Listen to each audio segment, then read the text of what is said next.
Bring in the happy news every single day, 8:45 Central, 7:45, 8:45 Eastern, 7:45 Central. I'm your host, Vernon Brown. Represent what you're happy. Excuse me, allergies. We got to deal with that even in the autumn. All right, so check it out. We're going to part four, almost wrapping up the series talking about support. Why it matters, what does it look like for you, how to articulate it, and why it's important for you to articulate is what we talked about yesterday, which is a big thing. You have to tell people how to support you. So today we're around in third base right now, looking at how we can view support in a sense of supporting ourselves. The reality of it is, getting right into this, is you got to be your own booster. In many cases, you need to be your own booster. Why? Because if they give it to you, whoever they is, maybe a friend, family, loved one, and if they are the only ones pouring into you, if they aren't there, you don't have it. Which means it's artificial, it's farce, it's not real, it's synthetic. You don't have it, it's disingenuous. It's not gonna stay. But if you really want this type of confidence, this type of bravado, the self-esteem, where you just start developing a sense of I can do these things with enough skill, ability, patience, time, education, understanding, networking, and many other things, when you start developing that and you just feel like, man, I get that, it really starts to stick when you start looking at how you support yourself. Another way of looking at this is, what do you start saying to yourself when the times get hard? What do you say to yourself when you're not winning? What do you say to yourself when you don't feel like you're winning? And I say feel like you're winning because in reality, all of us are winning right now. To some degree, we are, healthy in mind and body. We got the ability to sit down and say, hey, what can I do differently? We're looking at different ways we can approach. But it's going to be about really sitting back and saying, in spite of these trials, tribulations, struggles, and everything to get me forward, what exactly are you doing to keep yourself going? Because when those bad days come, you cannot expect every person to be in tune with you. It's nice, but it is not to be a crutch. It's not supposed to be, a false support. These things can happen, especially in families. I need to say that again. These things can happen, especially in families. We are a national, international society. I'm not picking on people. I'm just outlining just one of my clients. She has, being national, international society, you might grow up in Chicago and you'll move to Wisconsin and then you'll travel to Delaware and you'll live there for 30 years. Meaning it's not where you go right down the street to go and find your new career, new job, or, new love, right? You are traveling a lot further. And what that means is if your support system is based on your family, based on your local friends, maybe you haven't developed some online and maybe you haven't reached out for different opportunities, that can put you into a place where it can get a little, dangerous. Not dangerous like you got to watch your life, but more so in the sense of, man, my support system isn't there. How can I better handle life?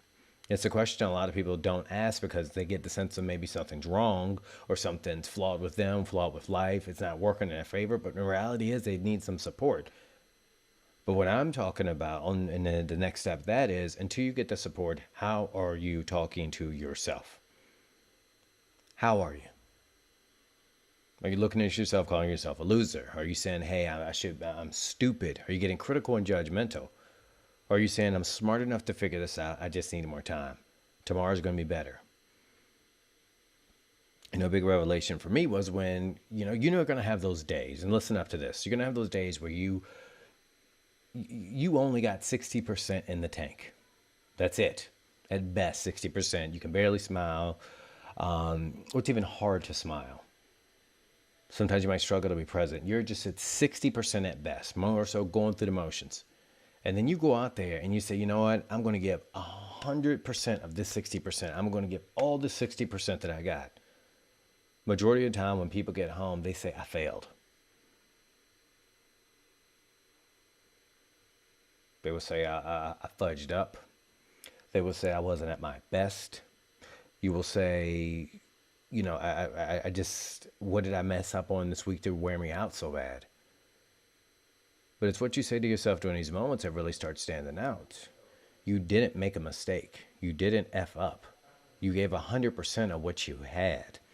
And if you only got 50, 40, 30, 80%, and you're giving that 80%, you're giving that 30%, that's 100% of what you have.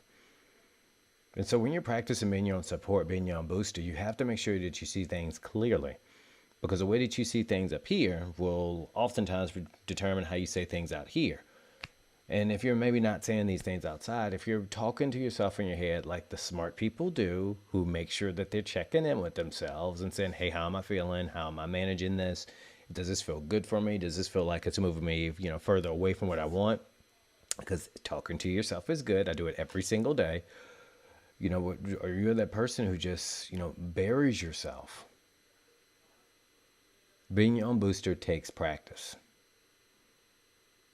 Being your own booster is that thing that can really push you over the hill, because as much as you can get support, and let's just say you got the support everywhere, when you get in that arena, in that boardroom, in that negotiation, that meeting, that whatever place of significance, they're not there. You got to be you. You got to charge yourself up. Before I give any speech, I will always disappear. And I go and I boost myself up. Don't be dirty. But I go and put myself in a place where I can just say, okay, Vernon, you got this. All right. Work through me. I talk to my creator. I get myself lined up and aligned. I have to do that. As many things as I have done and many people I've started, I still need to make sure that I check in and recharge this thing and to get myself in the right mindset. Because if you're not saying the certain things to yourself, beating yourself up, by the way, does not work once you get past the age of 30. Check what the experts are saying. It's out there. I do not work with the persons below the age 12, 28. 28 typically, but 28 plus and above. Why? There's a certain language that you no longer need once you get into your early 30s, late 20s. When you are above 30 years old, just round that number up. You do not need criticism, judgment, shame to motivate you. Only thing they do is make you do worse. They diminish you. They do not promote energy. They do not. That's why one of the reasons why you see certain people at certain times of their life around those age groups, they're really hard on themselves. They practice doing that for 20 some plus years. It's hard to break. Comparing yourself to who you were when you were 18 and now at 27 years old might have been effective. When you turn 30, 31, that person's dead and gone. We need to start creating a better way. And that way, the best way is to sit back and say, hey, if that voice comes up and says, hey, oh man, I would have did better 7 years ago. Well, you would have, but here we are now. What are we going to do to get beyond that? And this is just something that's helped so many people, myself especially, and I'm with this client. I'm going to wrap up after this. I'm going to be respectful of the time, but, really not just kind of repeat the message. But I'm sitting there and I'm talking with the client. Beautiful person. Beautiful. Early 40s, real estate agent, just crushing it in the game. Times got tight. Times got tough. Times got hard. Not saying financially. We'd already taken care of the finances. She was doing very well financially in a very short amount of time. Took her less than 2 months. Things personally started getting harder at home. Things started getting harder with some of her brokerage. Things just got tough. Life, right? Not one thing specifically, but several things combined. And I could see her inner voice, the inner critic, just ripping her apart, just having a great time with her, on not to her benefit. And I'm with her. She's telling me about giving up. Giving up is a conversation some of us have. That's not that they're weak. It's just what people are saying in many cases is, I just want to break. So don't get that. I'm telling you now, when people say, don't say that, you want to quit. You know what? It happens. It's not really what they want to do. They're just asking for a break. But I hear this language. I see it's going on. She's beating herself up. Something that she's practiced. Now I looked at her and I said, when you were 8 years old, what did you want to be? And she kind of frowned, like, what the hell is this guy talking about? I said, what did you want to be? What did you think you could do? And she again frowned, and I said, step into this question. We stepped into your way, step into my way. And she was like, anything. I was like, what did you want to be? What did you want to do? How did you want your life to look like? And it took her, a minute, right? Because you're kind of in that brain, that place, and you got to switch gears. And once you switch gears, it's amazing because, you could just see this energy, this life flows right back to her. And she was like, oh my gosh, I wanted to step on stage. I wanted to sing opera. And, oh! Of course, her voice wasn't like that. Not just giving that, disclaimer. And I said to her, did you ever think at 41 years old, you would be at a place where you wanted to give up? When you were 8? And she said, excuse me? And I said, let me say it like this. When you were 8 years old, did you ever see yourself quitting? Did you ever see yourself giving up? Did you see yourself finding a way? It's like, so, and she's like, always found a way. What's changed then? And she sat there and she just got quiet and she started smiling. She's like, well, when I was an 8-year-old, I would have done this, would have done that. And I was like, then you already know what to do. And she like bust out laughing. And then she realized that when you were 8, you're not saying these things to yourself. You weren't worried about criticism. You weren't worried about what was going on. You just wanted to do that thing no matter what. At any cost, you wanted to be that hero. At any cost, you wanted to hit that baseball and make that winning home run. At any cost, you were ready to run down that field, score that touchdown. You're ready to shake the hand in a business deal and like pursue the happiness that you never thought you could get. That's how you start practicing being your own booster, by remembering what you're after, by remembering what you're working towards. All right.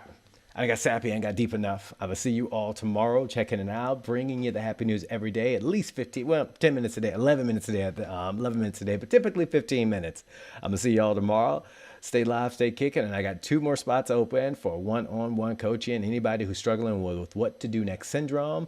I'm not quite even sure how to build my day syndrome and who want to fix that money problem ASAP. I'll talk with you all tomorrow. Thank you.